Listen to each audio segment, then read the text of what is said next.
And welcome back to a standard fantasy football podcast. I'm your host, Jono Chirumbolo. As always, Chris Panis is joining me today, and we are continuing our breakdown of the divisions throughout the NFL. We've got 3 left, and today we land on the NFC South. Before we jump into the content today, don't forget to like and subscribe. Hit that notification button so you get all our releases when we drop them. Season's coming up, and again, we will be doing 3 episodes a week to give you our breakdown of Thursday night, our starts and sits of the week, as well as our waiver wire picks. You want to hit that notification button. You want to get that when it comes out. Also, coming out in 2 weeks, we're going to be doing our mock draft-a-thon.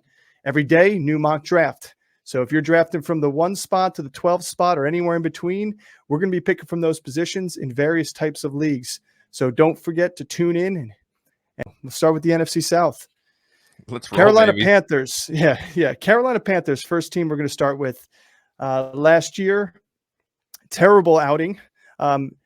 Vegas has them at 7.5 odds. So obviously the number 1 pick in the draft was giving them better odds than they had going there. But to give you a little info on Carolina last year, they were 12th most rushing attempts and 10th most in yardage. So they were pretty good. And don't forget they had Christian McCaffrey to start the season. But even after he left, people like Deontay Foreman were effective for the Carolina Panthers. So they were very efficient with their rushing attempts. But they were 4th least in passing attempts and yardage. So the quarterback position was a huge need for them. So speaking of quarterback position, the rookie Bryce Young is set to start his first season in Carolina. He's going 153rd overall in drafts currently. He is QB 19 off the board. In college, in 2 seasons at Alabama, he had 79 touchdowns in 27 games. He had another 7 touchdowns on the ground. He had roughly had about a 3 passing touchdown per game average over the last 2 seasons in Alabama, which are his biggest 2 starting seasons. So this guy comes from a high pedigree.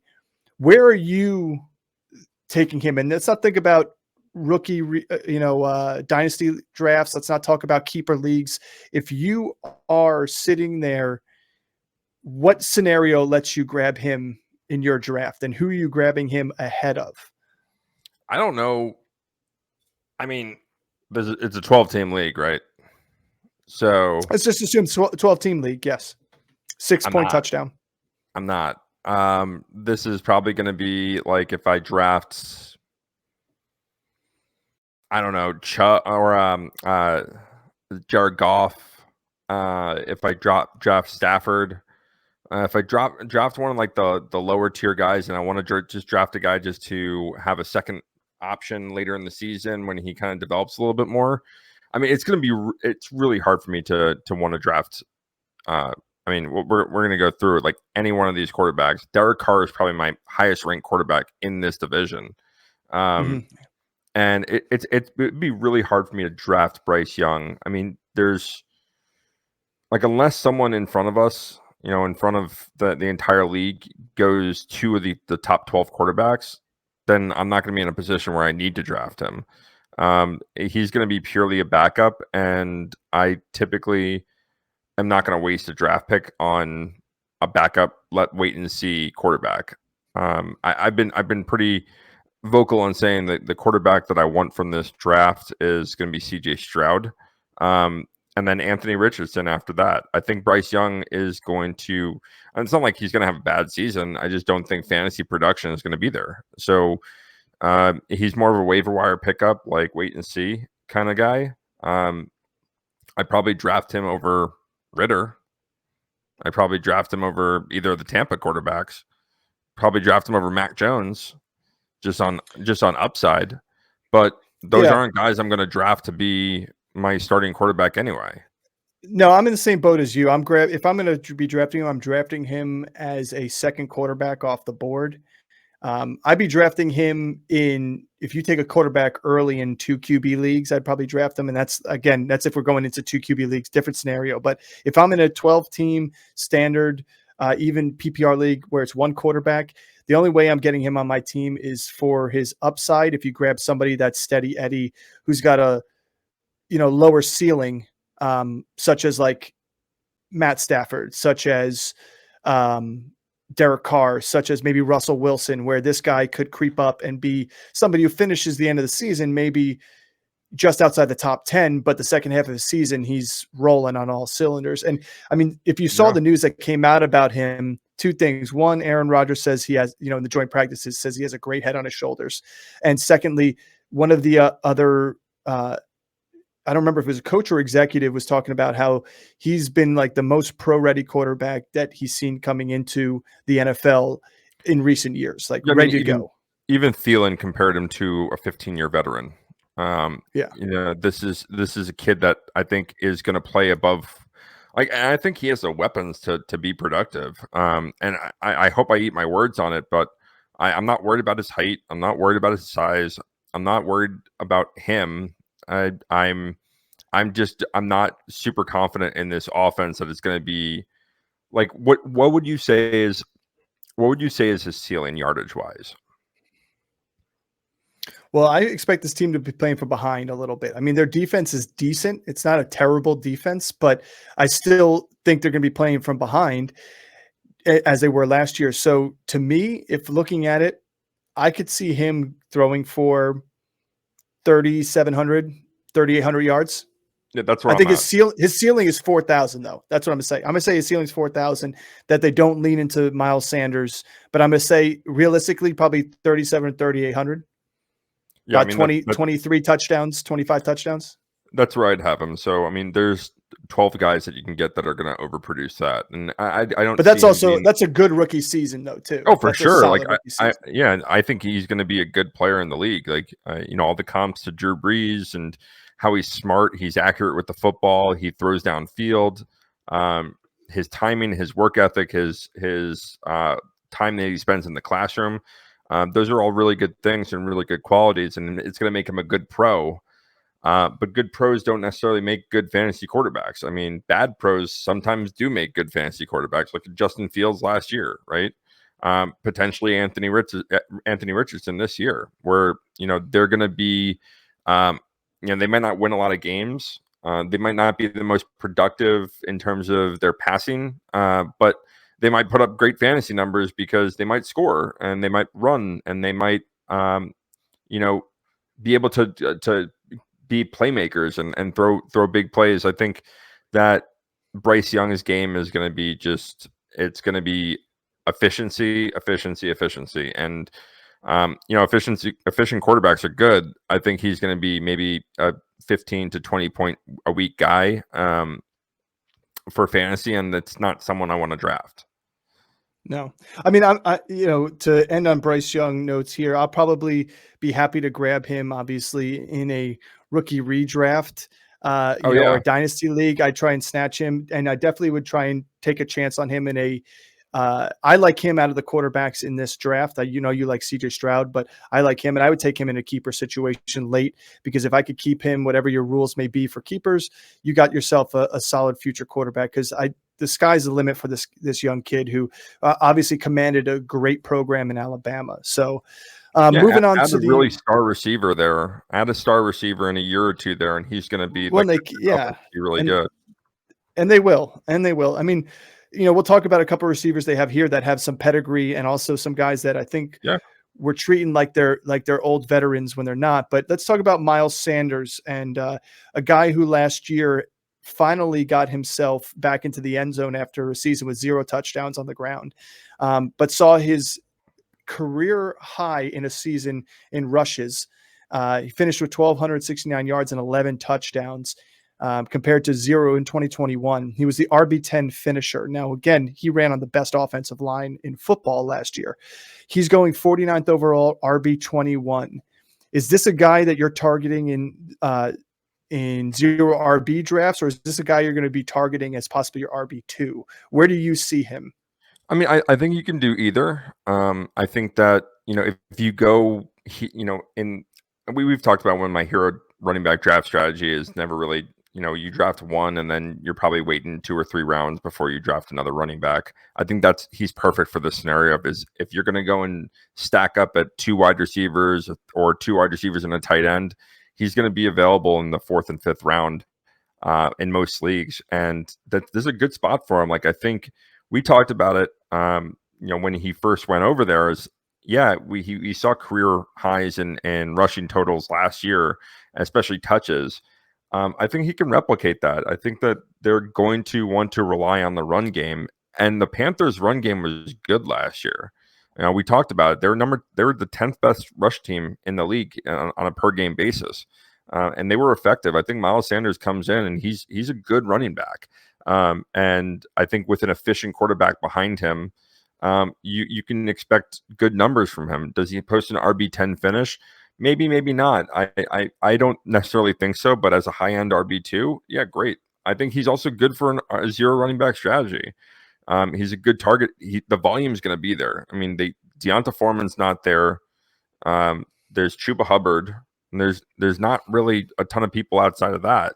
And so, yeah, I mean, if you're getting a guy based on volume play, this is a guy that can get 20 touches a game. So why wouldn't you want a guy like that, especially in a zero running back strategy where that's what you want, is a guy that's going to be volume based, but might not have high end production. It's a James Conner, the Cam Akers, Miles Sanders fits right into that.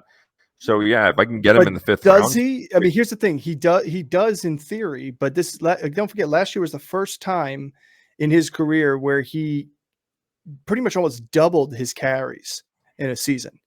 Not that he was ever asked to in the past, and didn't really have to in the past, because we know how Philly's used up there, and we'll talk about them next week. But to me, Miles Sanders is in a winning scenario for him here. I like him. I'm taking a chance on him. I think people are a little bit really high on him based on his production last year, and you got to say this is the 16th ranked offensive line in the NFL. We're not talking about the Philadelphia Eagles offensive line, and before Philly was number one, he had a decent rookie campaign, but then struggled afterwards there, and then always battled injuries, etc. To me, if Deontay Foreman was still there, because that guy showed up last year when he came in after McCaffrey left, I'd be a little more nervous about taking him. But the fact that Chuba Hubbard's the only guy really there competing with him doesn't scare me.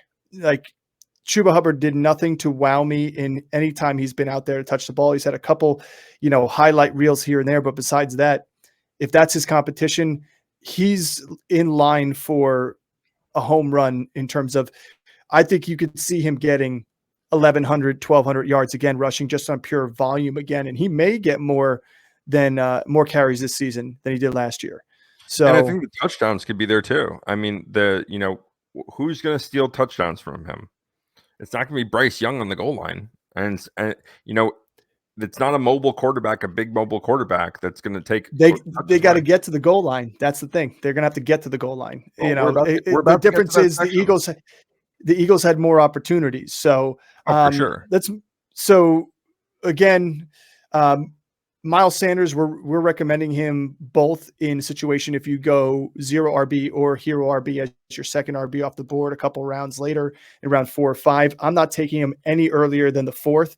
And the 4th is if people are snatching running backs left and right off in your draft. So if he's sitting you there in the 3rd because people are just eating up running backs, there means there's somebody of better value for you to pick out there. So keep an eye out for that. Well, let's go to the receivers. Let me ask you, how do you rank? So if we're taking those 3, like kind of our zero running back candidates, if you have James Conner, Cam Akers, Miles Sanders, how do you rank them? To me, where Miles Sanders is going at RB21, he's just on the fringe of being inside of that zero RB scenario because he's 49th overall. He's just inside that 4th round. To me, I'd be going 5th round for hero RB. So that's the only difference. Like, he's just at the start of that 5th round. In my opinion, I'm ranking probably James Conner, Miles Sanders, Cam Akers in that scenario. Because I think James Conner's going farther than he should. I think James Conner may, closer to the season, you see his ADP creep up over these next couple of drafts, because I think people are going to be drafting him a little bit higher, and he may be closer to Miles Sanders than where he's currently going. Well, every running back that they bring in there is getting injured, so yeah. R.I.P. Marlon Mack. Not really. R.I.P. is Achilles. Achilles. Great career. In his career.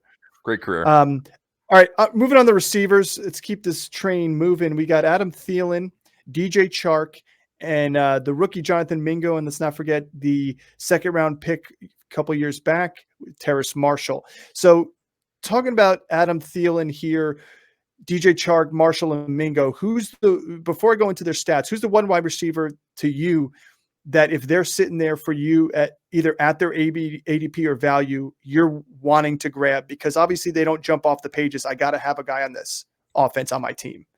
Yeah, I mean, it's probably I'll narrow it down to two. It's probably going to be Mingo and Chark for me, and I think their value is really good. I really like Chark.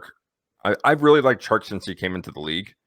I think he was really good in Jacksonville. He was underutilized that second year and dealt with some injuries.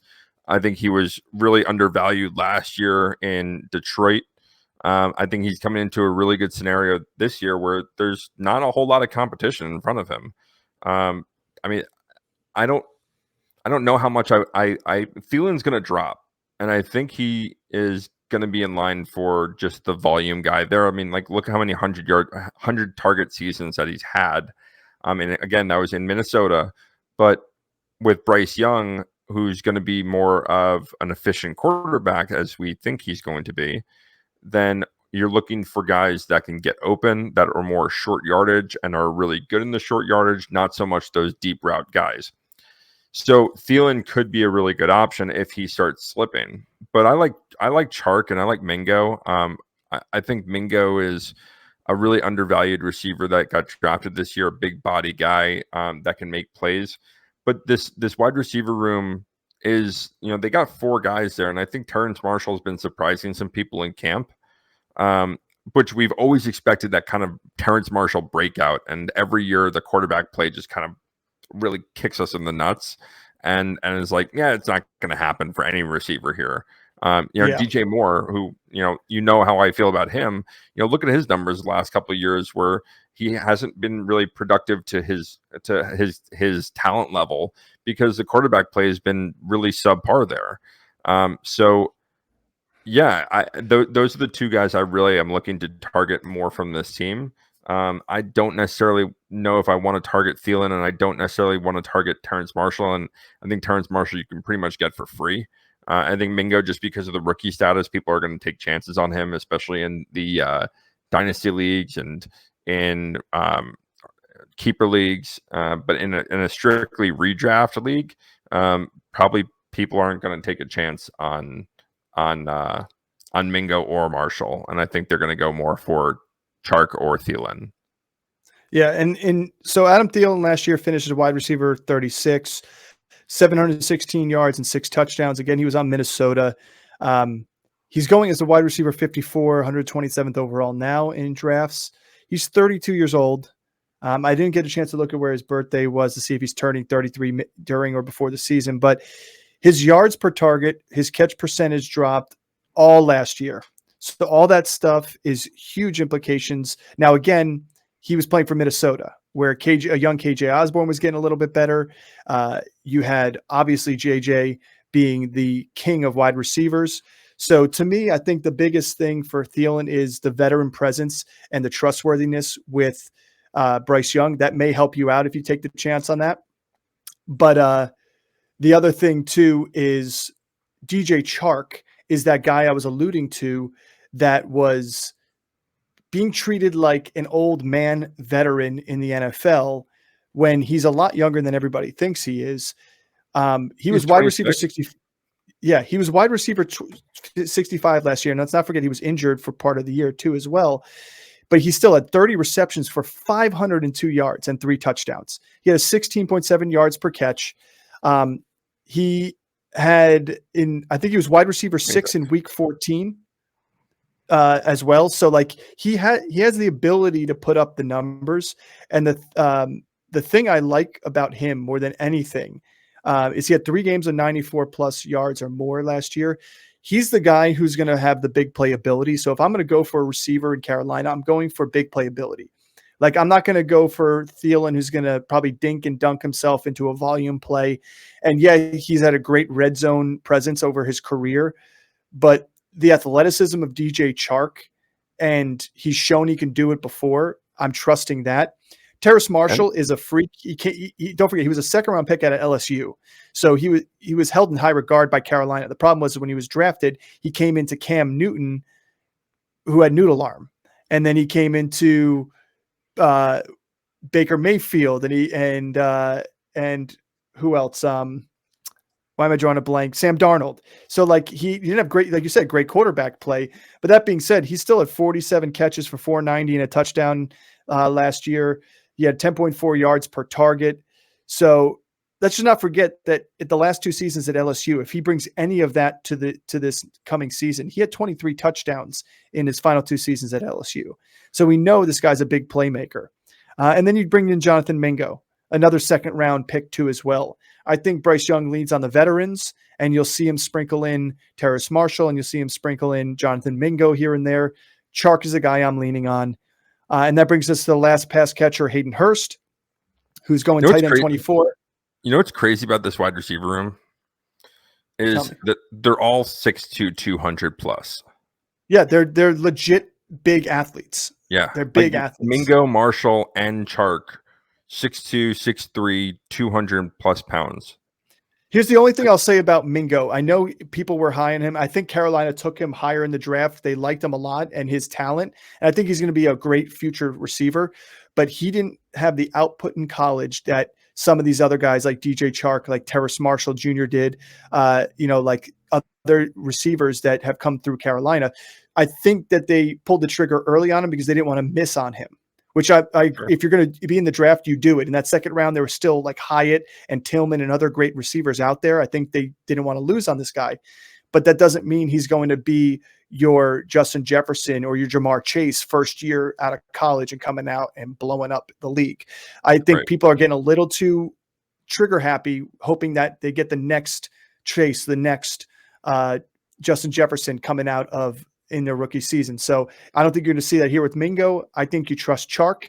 I agree with you on that one. And I think Thielen, again, if he drops based on his ADP at wide receiver 54, if he's down in the 60s, I'm all over him too at that point because it's a value pick at that. He's going to get his volume. I could see him easily getting 700 to 800 yards again and 5 to 7 touchdowns, which is a good flex play for you on a week-to-week basis. Right. Last pass catcher we don't have to take time on is Hayden Hurst, the journeyman tight end who has always found success wherever he has, but also can't stay healthy or gets sniped by someone like Mark Andrews coming in. That being said, he's tight end 24. He's part of that group that you can take a dart throw at or carousel or streamer here, but he's not at the top of that list. So unless you're in a league where you have tight end flex, where they're eating up left and right, and you decided to punt the tight end position, and you're with him here, I mean, go get one of the. Go get one of the two on the next team that we talk about.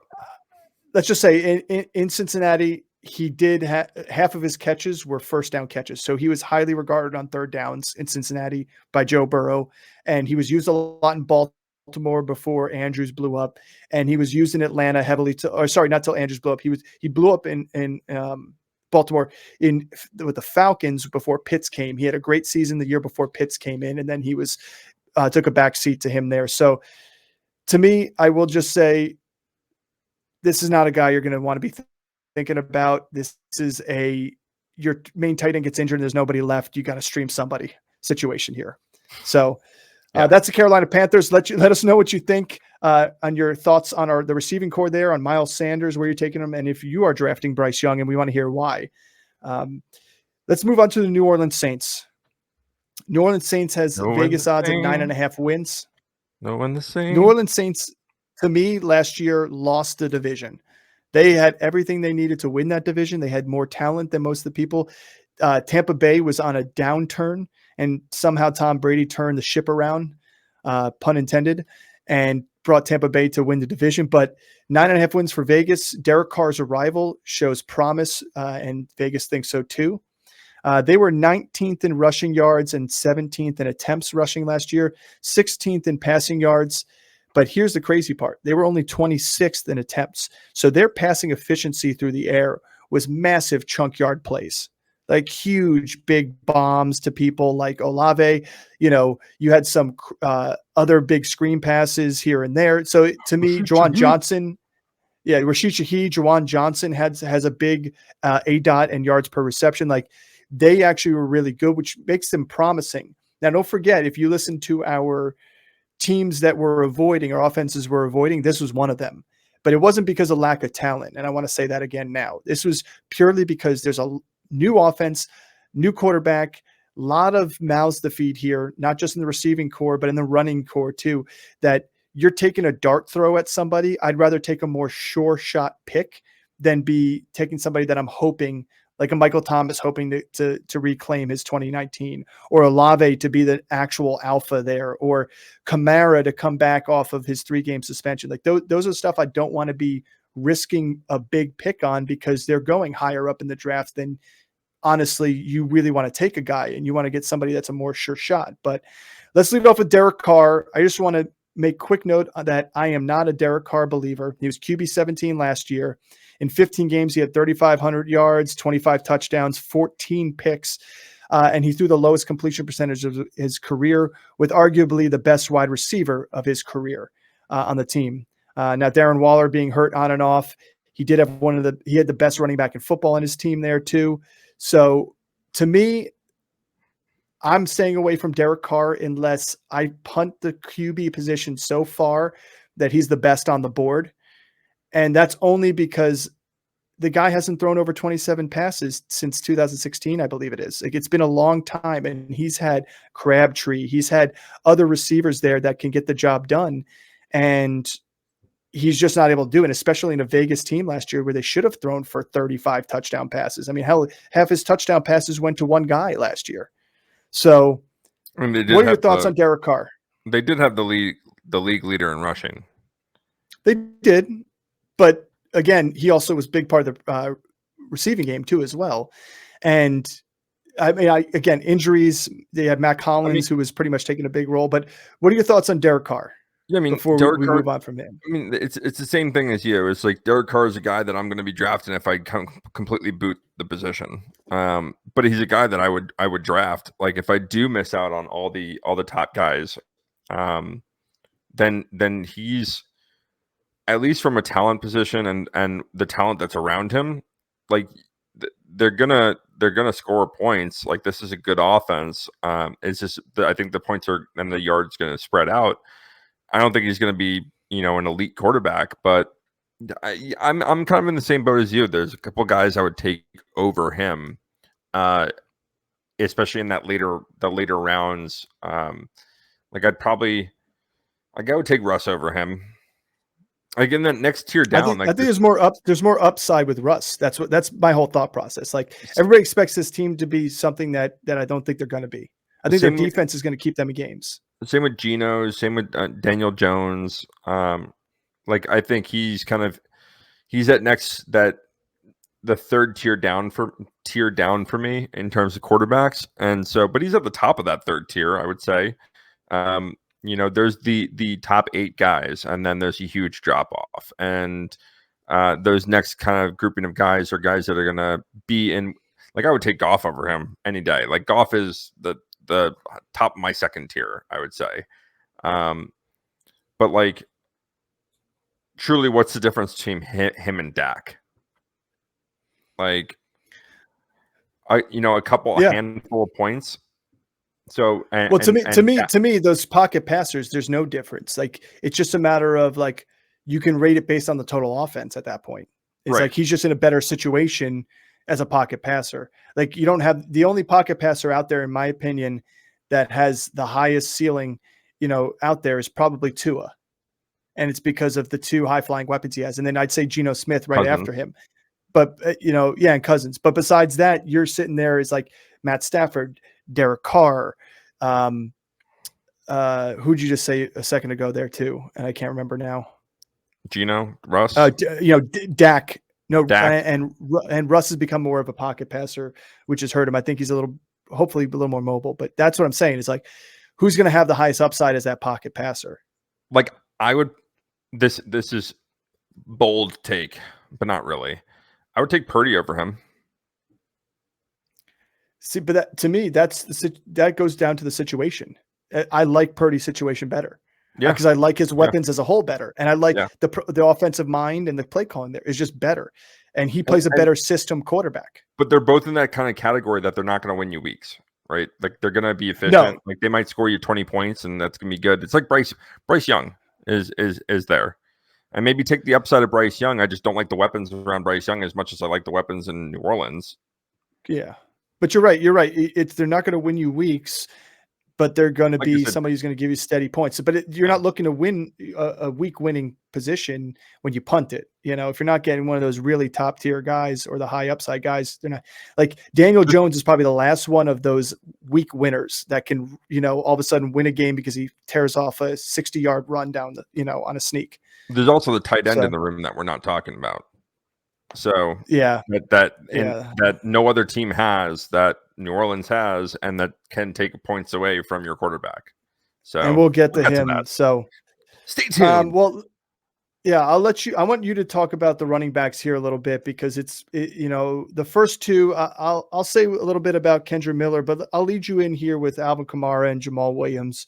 Obviously Kamara's got the 3-game suspension.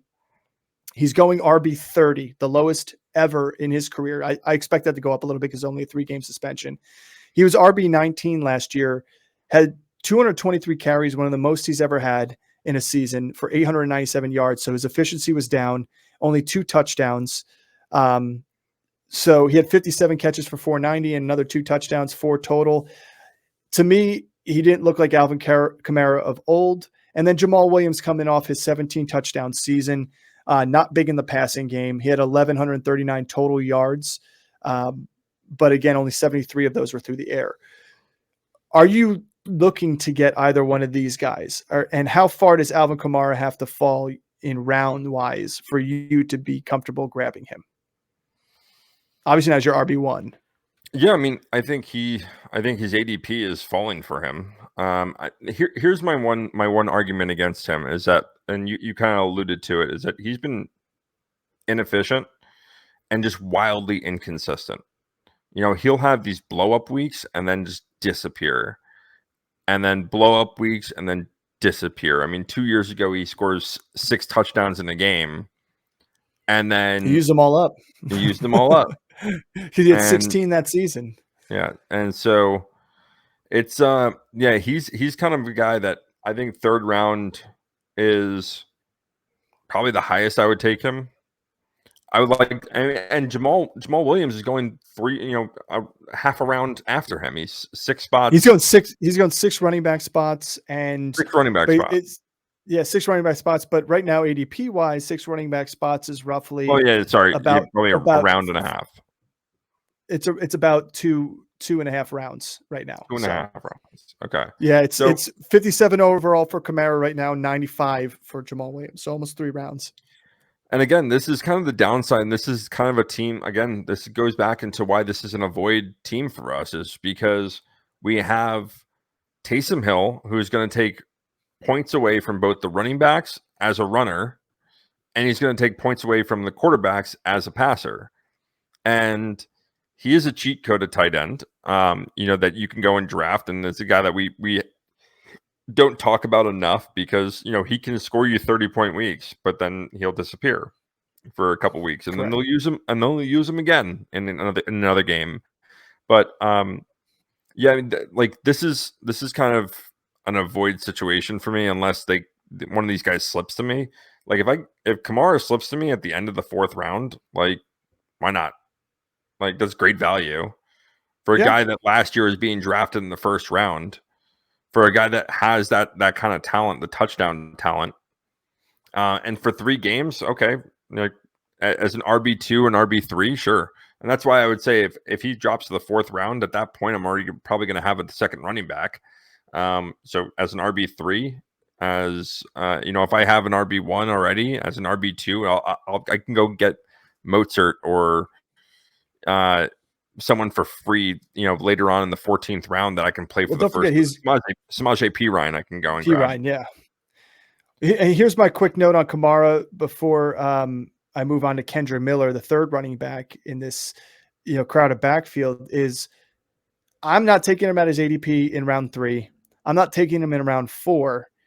I would take him in round 5, but at that point, we're talking about Cam Akers, we're talking about James Conner, we're talking about possibly Miles Sanders, guys that all have a solid foundation and footing in that backfield that we know and can kind of predict what we're going to get out of them. We don't know what Kamara's role is going to be come week 4.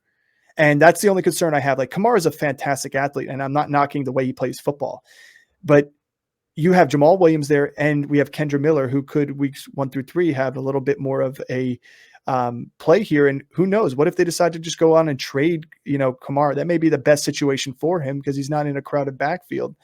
And Kendra Miller, he's going RB 46, 135. So he's well past these guys, but as RB 46 off the board, 135, that's at the end of the draft. I'd rather take a shot on him in this backfield and hold on to him if something happens. Because, right now, third on the depth chart. Let's not forget last year he had 224 carries for 1,400 yards. He had a 6.2 yards per carry at TCU. He faced some decent teams. He faced some easy teams. He had 7. I don't think he was there for the national championship. If I remember, he had an injury, but he had 17 touchdowns, only 16 receptions. So he's gonna be more somebody to take reps away from Jamal Williams than Kamara, because Kamara has solidified his role in this passing game from the start of his career. I'm not worried about that part with Kamara. What I'm worried about is what if they start cycling these guys around a little bit, where it's Kendra Miller to start the first couple drives, and then Jamal Williams comes in for a drive, and then Kamara goes in for a drive, and then takes the third down role too. And now all of a sudden you're looking at a guy who was getting 20-something touchdowns a game between rushing and receiving to now somebody who's getting like 12 to 13 touches a game. And then with the chance of getting touchdowns sniped again by Taysom Hill. I just don't like this running back room, and I'm not willing to take a chance on the 2 other guys. I'm willing to try to take a chance on Kendra Miller that implants himself as a role in this offense. And also, if an injury happens, you got somebody. Can I say this before we move on from the running backs? Okay. I'm a man of patterns. I love patterns, and I love patterns in fantasy football. So rookie year, Kamara, and this is just standard format. Rookie year, he comes in running back 4. Sophomore year, running back 4. So top 5 finishes both there. Then then his third year, he's running back 17. Fourth year, RB2. Fifth year, RB9. 2 top 10 finishes. Then last year, RB19. So what were the game splits there? What were the total games played in those ones? So did he play on that 17? Did he play all 16 games? He played 14 games there. He played 16, 15, 14, 15, 13, 15. So in his 19 finish, he played more games than his 9 finish. He played the same games as his 2 finish. Okay, but let's just talk about what the correlation was there. To me, the correlation is total touchdowns. He had 1 receiving that year, 2 last year. He had 2 rushing last year and only 5 that year there. So you saw under 10 total touchdowns both seasons. In fact, under 5 last year. I think that's the problem. I don't see that's that. A good predictor. That's a good predictor. In fact, and his receiving touchdowns on all the years that he's finished in the top 10, he's had 4 more touchdowns receiving. In the years that he didn't, and he finished outside the top 10, he had less than 2 receiving touchdowns. Correct. So I'm a man of patterns. So you're expecting him to break it back into the top 10? Top 10 finish. Well, he misses 3 games. He plays 14. Anyway, let's move on to the pass catchers who are going to be taking targets away from Kamara. And that's Chris Olave at the helm, Michael Thomas, and Rashid Shaheed. I'll say Chris Olave to me is somebody that's got a lot of hype on him that I'm not completely sold on. You're talking about a guy who had 119 targets but only caught 72 balls last year, and you can blame quarterback play, but he only had a 60.5% catch rate. So to me, I got to look at how many of them were uncatchable balls, but when you only take 72 of 120 targets per se, I mean, you're talking about almost 50 targets not caught. That reminds me of Jamar Chase without the touchdowns, because he only had 4 touchdowns last year, Olave. So I think he's a great talent. I think he's got a lot to do. to do to get better. And in fact, if Michael Thomas plays a full season, he probably is better because it helps take away some double coverage that he was seeing last year a lot. Michael Thomas, are you trusting this man this year? Are you touching him with a 10-foot pole at all? If I get him at extreme value, then yeah. I just, a guy that has had the injuries that he's been dealing with, again, it's a big injury risk. So am I willing to, when you have guys that are coming up off multiple years of injuries, it's really hard for me to convince myself to draft them within the first 6 rounds. Like I would really have to go and reach for him.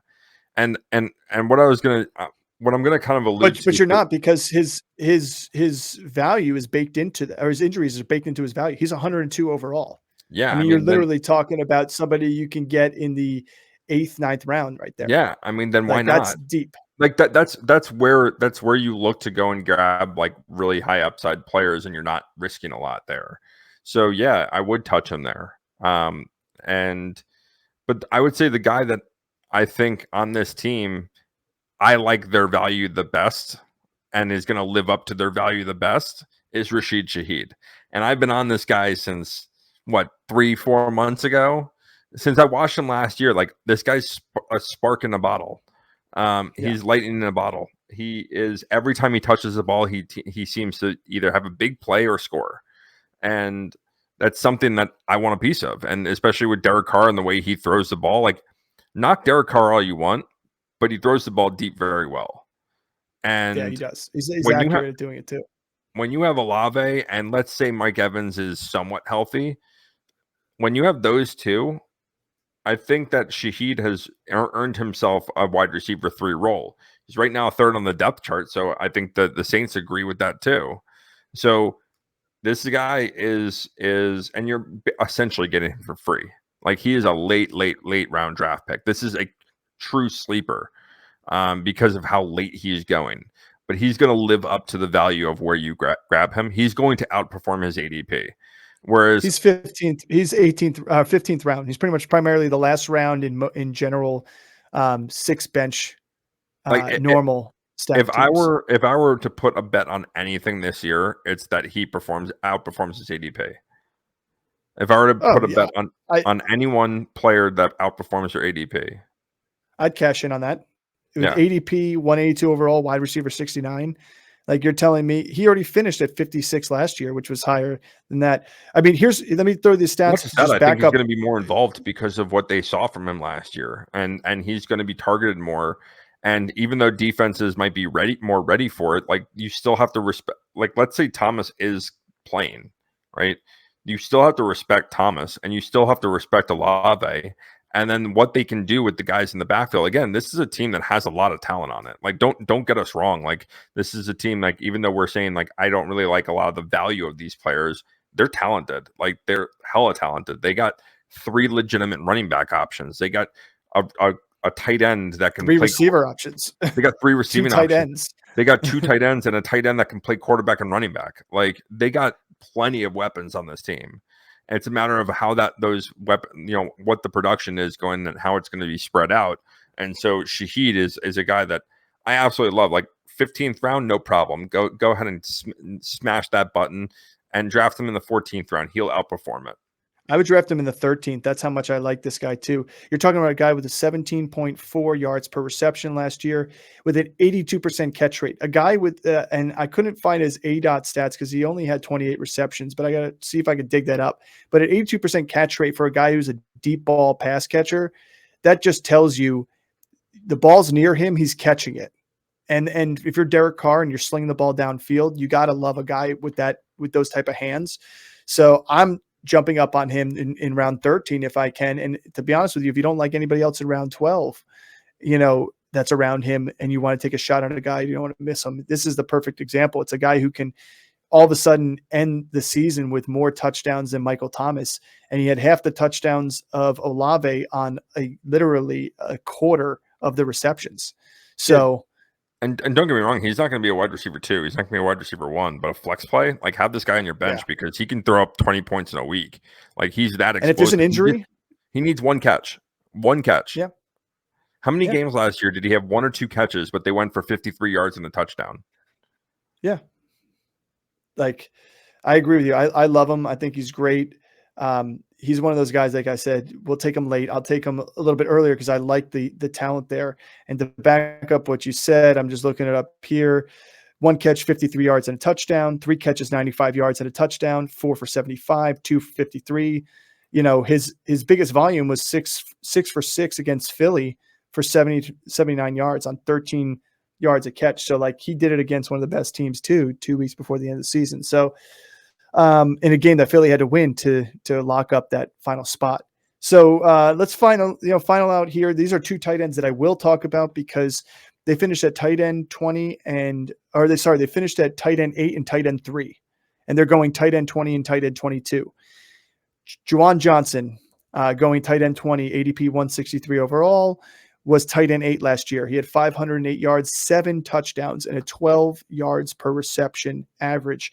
Taysom Hill, the snipe god, decided to come in and rush 96 times for the Saints last year. I didn't realize how close he was to 100 rushes for 575 and 7 touchdowns. So not only was he rushing 96 times, he rushed for a great yards per average, over 5 yards per carry. And then he also had 9 receptions. Yeah, he also had 9 receptions for 77 yards and 2 touchdowns. So he had 9 total touchdowns for tight ends, which again put him at tight end 3. He can do that again this year. I don't see 96 rushes though. But can he still get 9 touchdowns somehow? Possibly. I mean, now you brought Jamal Williams, who earned 17 touchdowns at the goal line. I don't think they'll need to bring Taysom Hill in, but it wasn't really even a coin flip. It was better odds than a coin flip to throw Taysom Hill out there that he was getting in the end zone. It was almost a sure shot when they were near the goal line that he was getting in, to get that head of steam and that wildcat I love it from setup. a fantasy perspective if they traded him to the Broncos. Yeah. I would like the Saints like wide receiver, tight end, and running back way more if he got traded. But as it stands, as a tight end, like this is a cheat code. Like he's not going to go up in the top, 4 or 5 rounds at all. Like not even close. But he's a guy that can post he essentially can post your tight end 2 numbers. Just because of like how they use him and the volume, and the problem is that he scores a lot of his points in a couple weeks. And so he can absolutely win you a week because he just goes off and goes ham. But like how it's really hard to predict the games that they're going to scheme him to be part of the offense. And so that's my kind of reason to avoid him. He's a great player and a great tight end to draft if you're stacked up top. If you're stacked at receiver and those are the guys stacked at running back, stacked at receiver, and you get a decent quarterback that can throw up consistent numbers, he's a great candidate for those kind of teams because you're not going to rely on a tight end to be consistent. Like you don't need a guy that's going to throw up 8 points a week. Like you can deal with him the week he throws up 1 point or 2 points or no points, you can deal with that, and your team's going to be able to survive because he could put up 36. Exactly. Exactly. But he only did that once last year. Otherwise, he stuck around the teens. He did have multiple top 5 finishes for tight ends across the board, but tight end was a tough group last year to really like predict. And he, again, is one. I don't see his rushing being in 96 yards with Jamal Williams, Kendra Miller, and Alvin Kamara. I don't see them needing to use him. I see them bringing him back into the fold as a pass catcher in some like trickery plays. So he's not going to get that 4, 5, 6, 7 yard, carries. I mean, a game. He's probably going to be maybe 1 or 2 carries a game to break things up here and there. And I think that lowers his value immensely. I think Juwan Johnson's the guy you're going to want to get there. That actually supplanted himself as the main tight end there and finished as tight end 8 as a traditional tight end. And he was a downfield threat. Like he literally had some great downfield work as well as good red zone targets. And he's a big athletic body. I like him as one of those, again, in that pack of misfits down there and who you're going to choose from. I'd like to go for him. But again, I'm not targeting him as a guy I definitely want because there's other tight ends out there that if you have those 3 receivers we just talked about all healthy and the running back healthy, target volume is going to be lower at that tight end position than it will somebody else where the tight end like is going to be the main guy or the number 2 receiver on the team or the 3 receiver on the team versus the 4th or 5th option. This is a very similar. This is kind of like the Steelers, where it's a very similar scenario where there's a lot of talent at the skill positions.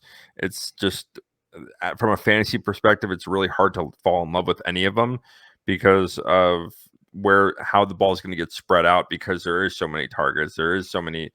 Unlike the Steelers, they have 3 legitimate rushing options, right? And they have 4 or 5 legitimate receiving options, and we really don't know what it's gonna like. Derek Carr does hyper target people, and so we don't know who that guy is going to be. If Michael Thomas is healthy, it could be Michael Thomas again. But yeah, this is why we have him as an avoid because of again, there's a lot of question marks. A lot of question marks. Yeah, a lot of variability. So speaking of question marks, let's move on to the Tampa Bay Buccaneers. 8-9 last year.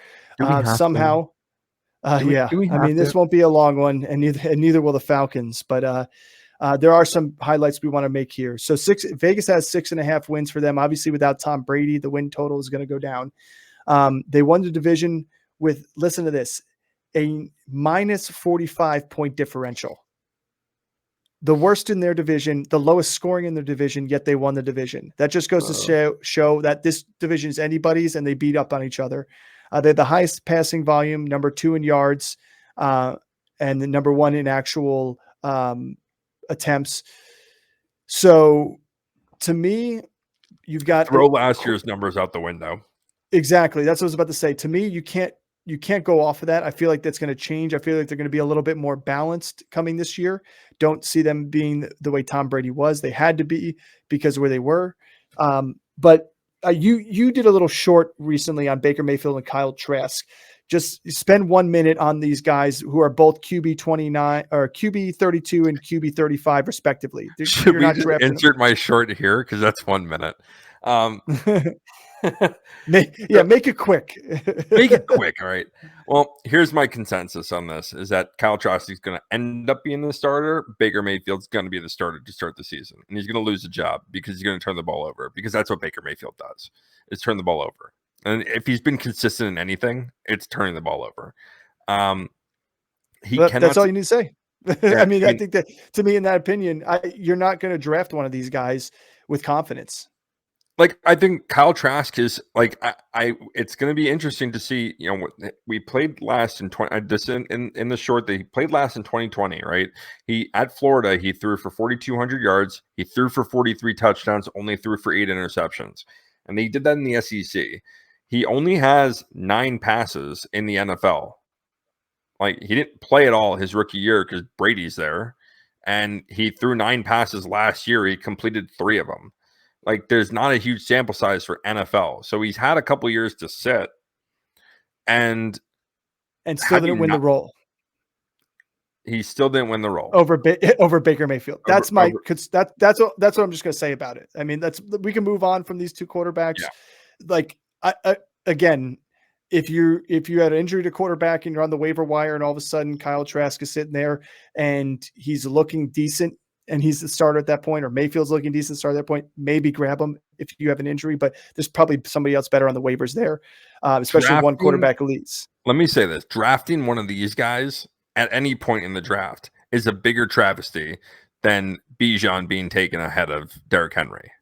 We're not on the Falcons yet. Okay, hold your horses. I'm just saying.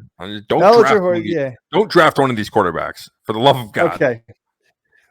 So speaking of running backs, Rachaad White is stepping into the role of the starter after playing second fiddle to Leonard Fournette last year. Problem was neither one of those guys were that good. And part of it being this offensive line. He was running back 42, had 129 carries for 481 yards, 1 touchdown, a measly 3.7 yards per carry.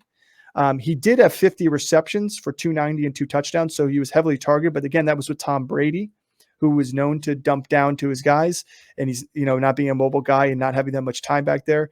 If I remember right, Leonard Fournette had more than 50 receptions himself too.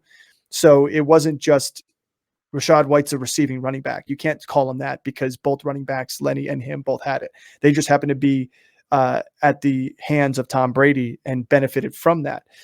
So to me, Rachaad White's a guy that's going running back 24, 68th overall.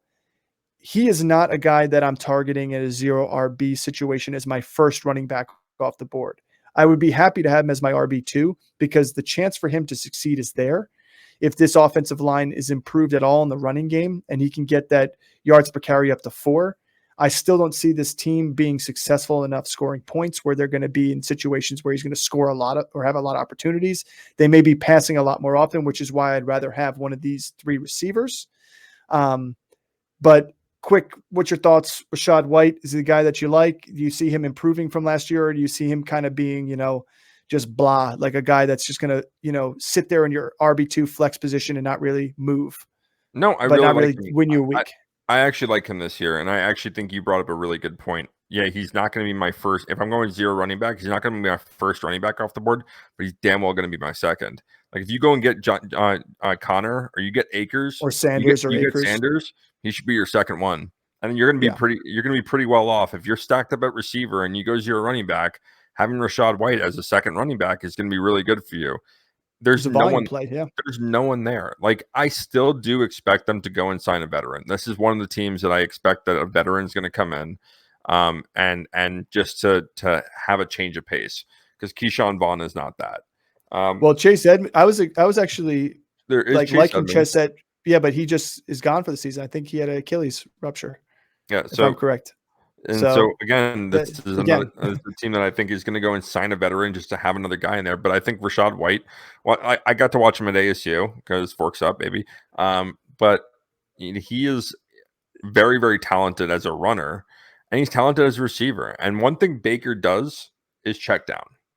And you saw it last year when he was with Carolina. You've seen it when he was when he was in Cleveland. But he benefited from having 2 like really high-end pass catching running backs in both Kareem Hunt and McCaffrey. So like it was also that confidence. So I agree with you. If he's got the confidence in Rachaad White, he's going to do it. But again, it's like this is one of those. It's not. I would call it apples to competition. Apples. Yeah. Exactly. And you still do have to respect their receivers. Like you still do have Mike Evans on the outside, and you still have Chris Godwin. Like they're both very, very good receivers.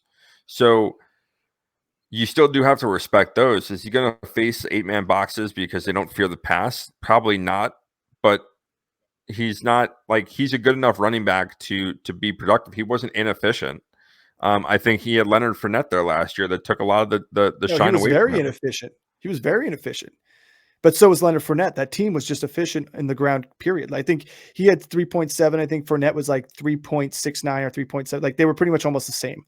They were both well under 4 yards per carry. It's going to be a volume play more than anything. I don't think Rachaad White, even with the volume and the increased workload, has a chance to be a top 10 running back, but you don't need him to be. If you're drafting him where you are as either, an RB2 or a flex, or, like if you get him in those 2 positions, you're going to be happy with him. He's going to produce.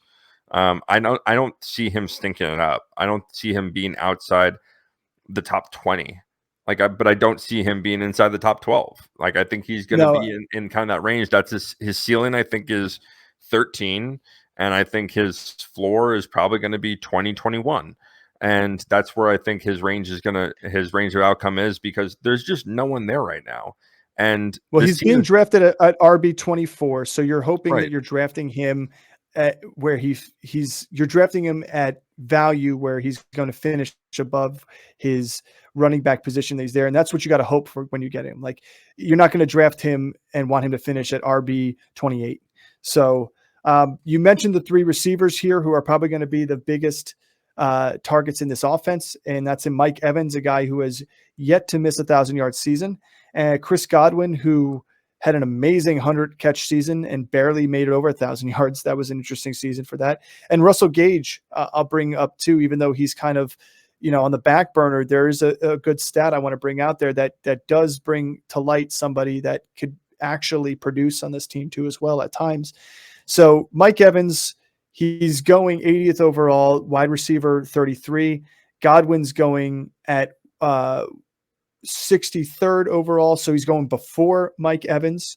Do you have that in same order? Are you taking Godwin over Evans in this situation this year? Are you going to? Someone's been listening to our podcast. Yeah. Yeah, of course. I'm going to take Godwin over him. I mean, if you this is assuming that Baker Mayfield is going to be the starter and he's going to win the job.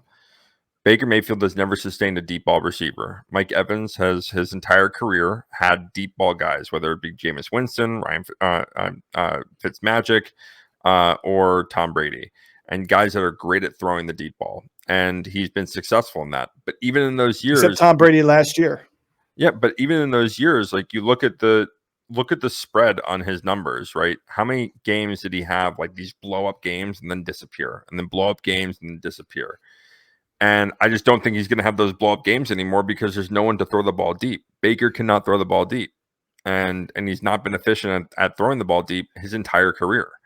And so unless Trask is the starter and they're just going to be losing games and just chucking the ball, Godwin's a safer play. Because Godwin, Mike Evans last year, he had a 3 touchdown game, a 2 touchdown game, a 1 touchdown game, which gave him his 6 touchdowns. But he only had 4 games of wide receiver 15 or higher. He had 2 as a wide receiver 1, obviously with a 2 touchdown, 3 touchdown game, both over 100 yards. And that 3 touchdown, it was 200 yards and 3 touchdowns. But to me, the thing I agree, the only thing I will say is playing devil's advocate is I think Evans is the better red zone target, and touchdowns are king when it comes to fantasy football. And I think he can make his pay dirt for you alone. I could see him having double-digit touchdowns this year, but being his first season under 1,000 yards. Yeah, well, when Baker did have his best season with Odell Beckham and with Landry, who was the better receiver there? Landry, obviously Landry was, yeah. So, and what type of receiver was Landry? Is more like the Godwin type of receiver. Correct. Versus Mike. I mean, Mike Evans and Odell Beckham are 2 very, very different receivers, but they are the more explosive, deep down the field plays. Whereas also Baker also had a year with Landry before Odell came in, But I see what you're saying, and I'm drafting Godwin above Evans too. I'm not fading Evans off my draft list because I still think Evans can have some volume because his team is going to have to pass the ball. One thing, he's still the number 1 receiver, the juiciest it's ever been. Yeah, I mean, if you want to get Evans at wide receiver 33, 80th overall, you're telling me that I can get him in literally the 7th round. Great. Wide receiver 3 right there. Sure. I'll take it. Yes, please. Yes, please. It's like, I'll take that all day. But he's been pretty consistent for both of us as being a bust candidate. And the bust candidate being because of the fact that I just don't see his numbers being where they were because he's not going to have those 2-3 touchdown games like he did with these guys that throw the ball deep, and he's just athletically going to beat up anyone that's on the outside with him. Baker doesn't do that. His role is going to have to change. If he's going to get his touchdowns, it's going to be in the red zone within the 20-yard line, and he's going to have a bunch of jump balls, which he's a freak athlete still. Yes, he's going to make it happen. I mean, heck, if he can make Johnny Manziel look that good, I think he can make Baker Mayfield look that good too. Did you see the proposed trade for him to the Jets today? That would be fantastic. I've seen some wild things out there already too. But like, all right. So we got Godwin and Evans in our order in drafting these guys. And again, Godwin is juicy too, because he's wide receiver. He's 63 overall. So again, you're talking about 5th, 6th round wide receiver there for a guy who has a chance to finish in the top 15. But Russell Gage is an interesting. Yeah, this is an interesting one. Russell Gage had 51 receptions last year for 426 yards. Not flashy numbers by any means. He had 5 touchdowns. All 5 touchdowns were red zone touchdowns, period. He had 12 receptions for 76 yards and 5 touchdowns in the red zone. He was one of the more efficient red zone receivers last year in terms of converting his targets and receptions into touchdowns. So that's the one thing I will say is that may benefit you as a flex play in grabbing a guy if this team ends up being another season of volume passing because they're constantly behind in games and the run game is deficient, is getting somebody who's that short little slant where Baker's going to hit him on the slant in there going into the end zone, which is pretty much what Tom Brady did all last year. Again, I'm not saying draft him. He's wide receiver 109. He's free. I'm just saying don't forget that he's there mid-season when he's starting to get some more red zone targets and bye weeks are coming up and you need flex plays. I just thought that was just interesting. The fact that he had one of the more bigger red zone touchdown conversions out there on the list. So he had Tom Brady throwing the football too. Yeah, no, I said that that's why we didn't want to spend a ton of time on Tampa because it's a whole new offense when you have a whole new quarterback. You just don't know what you're going to get. And we don't even know who's going to throw the ball. And that's why I'm not going to even spend, 30 seconds on Cade Otton to tell you that he's at the bottom of the bottom of the barrel when it comes to these misfit tight ends that I'm not even looking to grab him. He's not even like a second tight end on my team to decide who I'm going to play and stream. Don't even bother with the tight ends on this team right now. There's nobody of worth and value because we don't even know how much value are going to be in the wide receivers' hands and the running backs' hands. So that moves us on to our final team in the NFC South, and that's the Atlanta Falcons at 7-10 last year. They had some big wins last year, and a lot of it came from their defense, but also a lot of their losses came from their defense. They have an 8.5 over under from Vegas. They were second last in attempts and second last in yardage and passing, but they were number one in rushing attempts last year. Obviously, early on, Mariota was just pretty much running the ball all the time. And then they were number 3 in rushing yardage. Again, when your quarterback's running a ton too, that helps. So that's why I think people have this Bijan, and we'll get to him in a second, so high. But let's talk about Desmond Ridder, a guy who is coming into a sophomore year campaign, getting a little bit under his belt at the end of the season. Didn't look great, but let's not forget that he also didn't have Kyle Pitts or Drake London to really throw to. So he struggled at times because of that, but his best game was week 18 against Tampa Bay with, I believe London was in that game, but Mac Hollins definitely was. Not Mac Hollins. Mac Hollins. Yeah, Mac Hollins is on the team now. But Drake London was there. He was 19 for 30 for 224 and 2 touchdowns. Solid outing, not terrible. You have decent receivers. You got one good receiver in Drake London, and you got one good receiver tight end in Kyle Pitts. And then they just add Mac Hollins. Is Desmond Ridder somebody that you see taking a jump because of the additions of Bijan Robinson? And if you have a healthy Kyle Pitts and Drake London, or is this still one of those quarterbacks that this team is going to rely and heavily be based off of Bijan Robinson this whole season? My biggest question is what backup quarterback is being taken in front of him? He's quarterback 33. Yeah, he's quarterback 33. Well, that's what I said. Kyle Trask and Baker Mayfield were 30 and 32. So one of those guys is going to drop below him, and he'll be the last one off the board.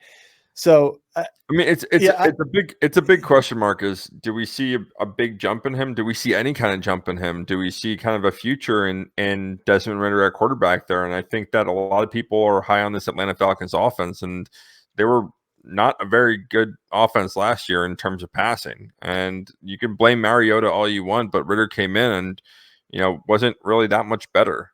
And he still has growing pains. I think Drake London. Like they have some weapons receiving wise, but there's not a ton of depth on this team. Like their wide receiver core is not deep, and like their running game is good. And I think they bolstered their offensive line, and I think they're going to see some more potency from that rushing game. And they were third. Yeah, they do have one of the top. They do have one of the more top-rated offensive lines, and they also have. Yeah, and they also have one of the top, easiest strength of schedules preseason ranking-wise, especially for the running backs, which is another nod for the Bijan believers, is what I'll call them. We're going to come up with a name for this. Yeah, for now they're the Bijan believers. The Bijan believers. Yeah. So there's not much to say about Ridder. Yeah, I'm not drafting him. I'm not touching him. Like he's going to be a waiver wire purely ad if he just starts to produce. But I think that he really hamstrings both Drake London and Kyle Pitts. Yeah, that's the only thing I would say about him is that exactly.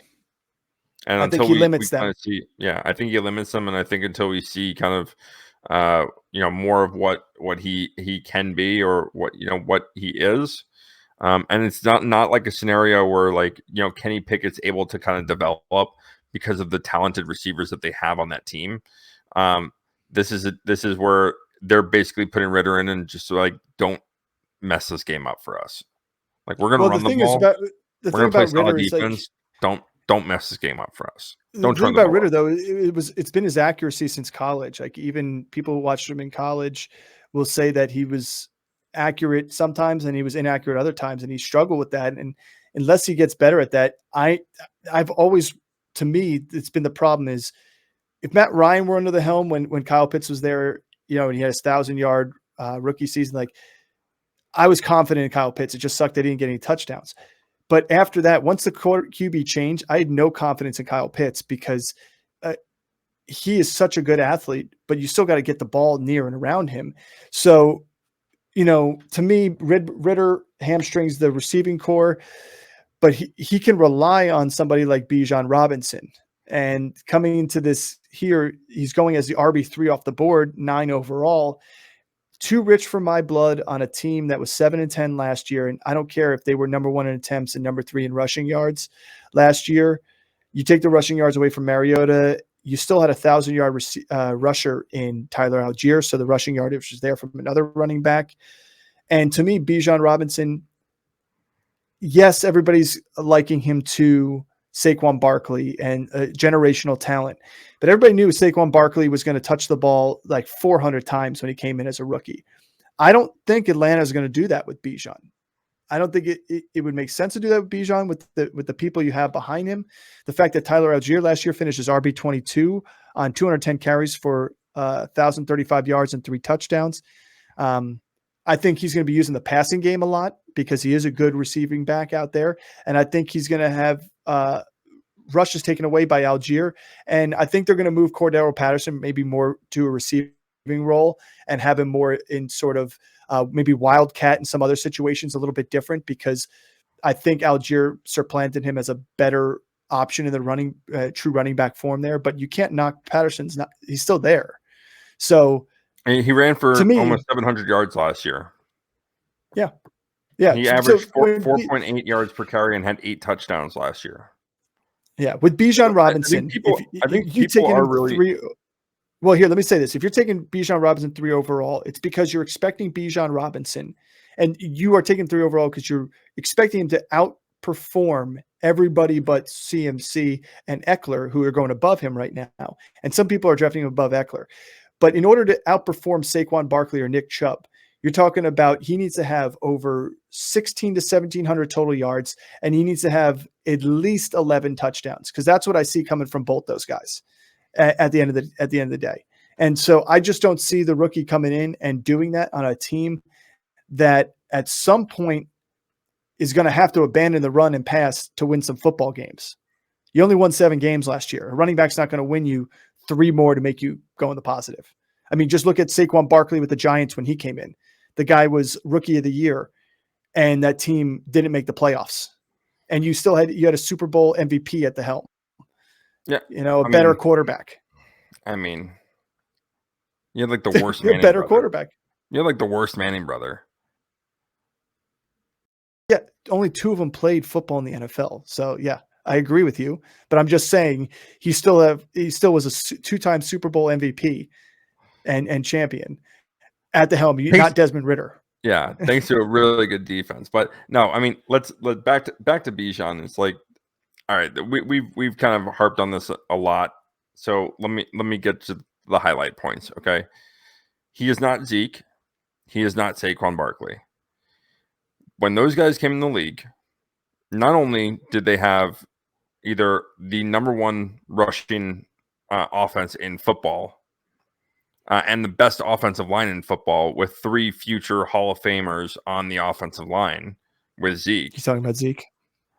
Or you had Saquon, where he came in and there was literally no one else. No one else. And there was no one else in Dallas either. So if you want to give the comps to those guys and say, oh, well, he's going to have a rookie season like they had rookie seasons, you're forgetting that there's a second-year player in Tyler Algier there and Cordell Patterson, who has been super efficient as a running back since he's come to the Falcons and transitioned to a running back.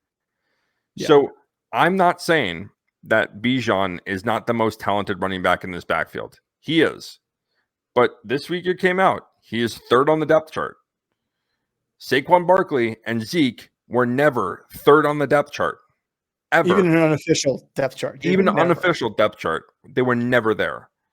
So that has to say something in terms of how they plan to use these guys. And, like Jono said, if I'm the Falcons, like, you don't know what you have in Ritter.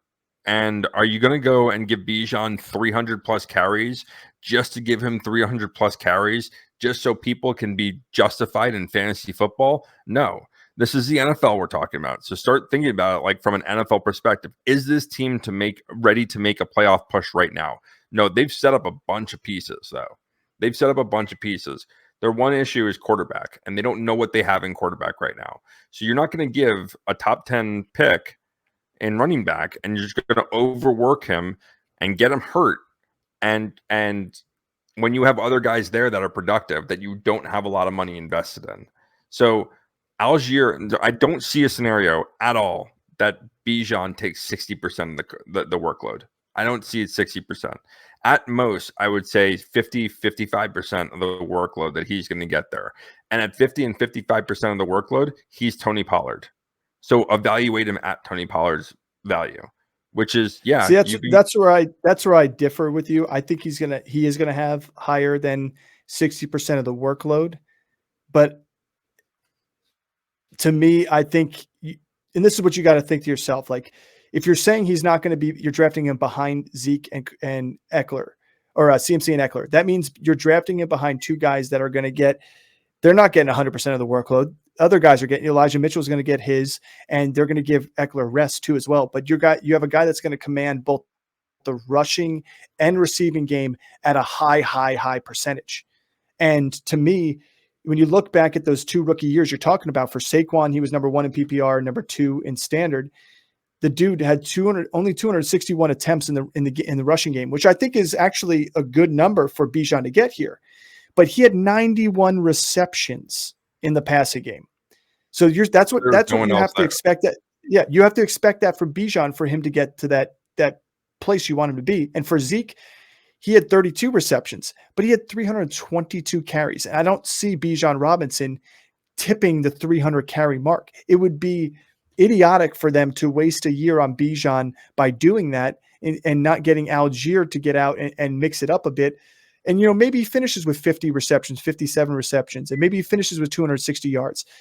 But you're talking about an Eckler last year who had 300 total touches, and that 300 touches that could possibly come to Bijan, it needs to be touchdown as well. Because you're talking about Zeke, who had 15 rushing touchdowns that season. You're talking about Saquon, who I think had 13 overall total touchdowns, I think, or more. And then you're talking about Eckler, who had 18 last year. So it's not just the touches and the yardage and the volume. It's like, is this team going to score enough points? And is he going to be the one scoring those points? That it just, to me, it doesn't. If I want somebody at that third spot, I'm taking Saquon and or Chubb right there. And then I could argue Derrick Henry should go above him as well. Yeah. I mean, I would say Chubb, Henry, then Saquon, but I'm not a Giants fan. So I don't. Yeah. I also see I don't kiss the ground that Saquon walks on after he said he had no problem saying. Yeah, well, I also see Giants fans. He didn't say he didn't have a problem. He said I may have to. Yeah, but he obviously didn't. No, I mean, he was trying to get leverage. That's all it was. Yeah, I mean, anyway, I'm not knocking Bijan. Like, I still would value him in this. Like, I think he is a perfect candidate for early second round. So obviously I put value on him, but for people that are drafting him in a top 5 pick, I think it's a really big mistake. And I think you're drafting him for what his ceiling is, not really what his floor is. I think of the first, I would say of the first 7 guys off the board, he's the person that has the lowest floor out of any of those. And I'm not counting injury, okay? So like take injury out of this. He has the lowest floor out of any of those. He has a lower floor than Travis Kelce. He has a lower floor than Tyreek Hill, lower floor than Chase and Jefferson, CMC, all those guys. He has a lower floor than, because we just don't know what this backfield split's going to look like. And if you're just assuming because they took him in a top 10 pick that all of a sudden he's going to command 300 touches on the season, when they have, again, they were the third best rushing offense last year with Tyler Algier and Cordell Patterson and Marcus Mariota at the helm. Well, that's what everybody's argument is, like, oh, if they did it with those guys, like, but they're not going Bijan's going to blow up. But they're not going anywhere. Like this isn't the Cowboys scenario where DeMarco Murray is aging out and they replace him with a younger Zeke Elliott, where DeMarco Murray the year before Zeke got there still ran for 1,800 yards. Like this isn't that scenario. So Tyler Algier is a second-year player. He was a rookie last year. Like he didn't get hurt. He's healthy. And then Patterson, who is a wide receiver by trade, is a running back. So in terms of the receiving out of the backfield, I think Cordell Patterson could command some of that. I mean, he had 20 something receptions last year. So 21 receptions, 31 targets. The year before he had 52 receptions, 69 targets. All right. And those are the 2 years that he was truly in a running back position. And so, yeah, Bijan's going to get his work. And please, guys, stop freaking out about his route running ability in against a backup linebacker. Like, stop. Every running back is doing that. Look at Saquon. Yeah. Look, every single running back is doing highlight that. Against a backup. Yeah. Yeah. No, we can move on from Bijan. I would say Please. out there, I'm a little higher on Bijan than you are. Yeah. I would take him. Depending upon who goes in the first round, I would take him in the first round. If a bunch of running backs went before, but if I'm sitting there at the end of the first round and Nick Chubb's still sitting there and Derrick Henry's still sitting there, I'm going with those guys over Bijan. But I would take him on the swing in the second round as my second running back with the upside there. Algier is another one that I'd be happy to snag as a popular handcuff at the end there too, because he may have his own role in this offense. We're unsure yet, but if he gets the share of Tony Pollard on like the Cowboys did last year, that's still a solid RB2 and a flex play. And who knows, he may punch, some touchdowns in for you too as well. Receiving wise, the high notes here are Drake London. They did acquire Mac Hollins, who last year had 57 receptions for 690 yards and 4 touchdowns. He assists Kyle Pitts in spreading the field, which is good. He's a big, fast, athletic guy. I think that is a bonus for Desmond Ridder, and it actually helps Drake London, who is more intermediate passing. And then you've got Kyle Pitts at the tight end position here. In terms of Drake London and Mac Hollins is wide receiver 98. He's a waiver wire ad at this point for you. He's off the charts. Nobody's really going to be drafting him to draft him. Drake London, however, he's going wide receiver 25, 60th overall. There's still a couple of receivers outside of that are a little bit after him that I like better. But then again, their situations are also question marks. So in my opinion, his biggest game was that final game that Desmond Ridder had the 2 touchdowns. And that was the game with against Tampa Bay at the end of the season. So he finished at wide receiver 37. He didn't really have a full season. I'm not fading Drake London. I'm just not. I'm taking him as a flex receiver. To me, he's a wide receiver 2. Well, let me tell you, Drake London is being taken as a 25th wide receiver off the board, 60th overall. That's what I was saying. And the people that are going after him immediately after are Mike Williams, Christian Kirk, Chris Godwin, Brandon Ayuk, George Pickens, Mike Evans, Tyler Lockett, Marquise Brown. Like I said, the guys around him, I would take all of them over him. I would take every one of those guys over him. So, and then Kyle Pitts, 66 overall, tight end 5 off the board. That's too rich for my blood in a situation where to be tight end 5, it doesn't take that much because we know after Kelson Andrews, it kind of drops off and it could be mixed bag there. But 700 yards, 4 touchdowns, tight end 5, tight end 6. Yeah. But to me, he had 28 receptions. He was hurt last year in 10 games, 28 for 356 and 2 touchdowns. He wasn't on pace for those 700 yards. he's going ahead of Waller, who I think Waller, if you take both guys healthy, Waller's got the better chance to be, and it has been there, can do it. Obviously, you're taking someone like TJ Hawkinson over him. But Evan Ingram's another guy last year who could finish inside the top 5 if he does what he did before too. So to me, Kyle Pitts at tight end 5 at 66 overall.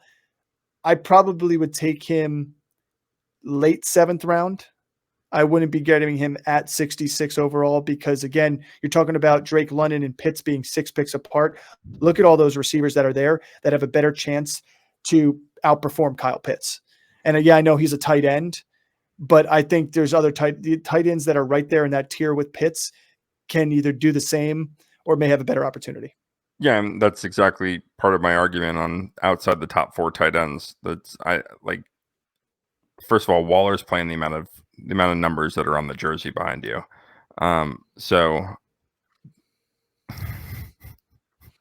But yeah, you knock on Waller, and I'm telling you right now, the dude's going to end up finishing top 3 tight end.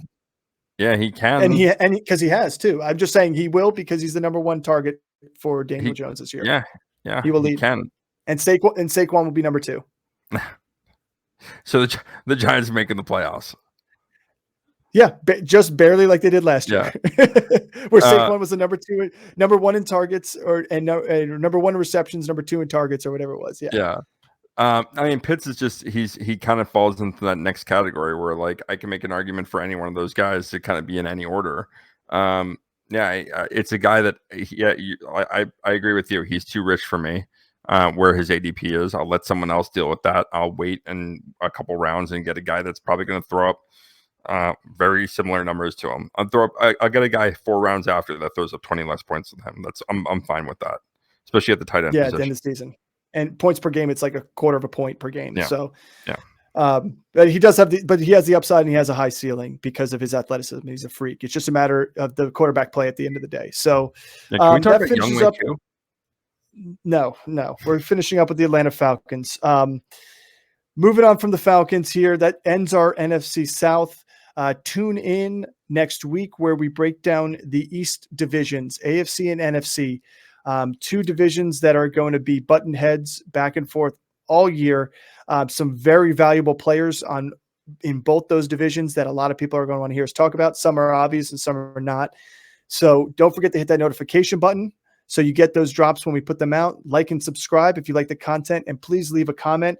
We've been going back and forth with a lot of our listeners that either agree or disagree, and in the most recent cases disagree with us, and we'd love to have the back and forth chat. Yeah, we love people that disagree with us, and we'll have a conversation. We like to respond, so leave comments. If you feel that you have a different take on it because you're a fan of that team, please leave a comment. We wanna have a conversation. I want to know why you feel that way about it, because maybe you'll change our perspective on it. We're part of the industry. No one's going to change your perspective. Maybe. We're all part of one. We're all part of one community here, and we share each other's notes. We share, like, you guys might be following different beats than us. You guys might be following these guys more intensely from college. So you might have a different insight on these guys than we do. So we'd love to hear it. We'd love to talk to you guys about it. Keep leaving those comments, guys. It fuels. Yeah, and give me fuel. What I will say. What I will say is we are here to give you our perspective and our opinions on these players based on 2 individuals that have had successful fantasy football careers for a longevity that we've had and multiple championships. So take our word for it. You don't have to. Again, we want everybody to make sure that they pick their own tiers and they pick their own rankings. We're just here to give our advice and hopefully win some people some championships. So thanks for tuning in. Until next week, see y'all later.